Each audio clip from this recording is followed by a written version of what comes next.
આપણા પાર્ટનર નિલેશભાઈ, આપણા કેમેરામેન અમનભાઈ.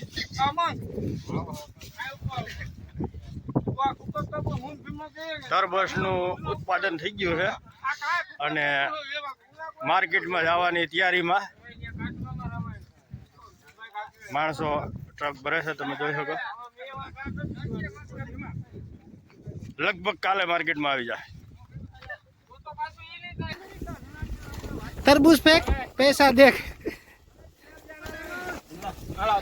हाँ वाह भाई वाह, वाह भाई वाह. ओ हला રામ રામ ખેડૂત મિત્રો, હું તમને હર વિડીયોમાં કહેતો આવ્યો છું જો તરબૂચમાં કાંઈ છેલ્લે કાળજી લેવામાં આવે વોટર સોલ્યુબલ ખેતર જેમાં પોટાશ હોય જેમ કે 13-045 તમે જોઈ શકો બહુ હાઈ ક્લાસ મીઠાશ પણ એવી છે, ફળ પણ મોટું છે અને વજન પણ બહુ સારો આવ્યો છે. તો આવા જ વિડીયો જોવા હતું અમારી ચેનલને સબસ્ક્રાઈબ કરો.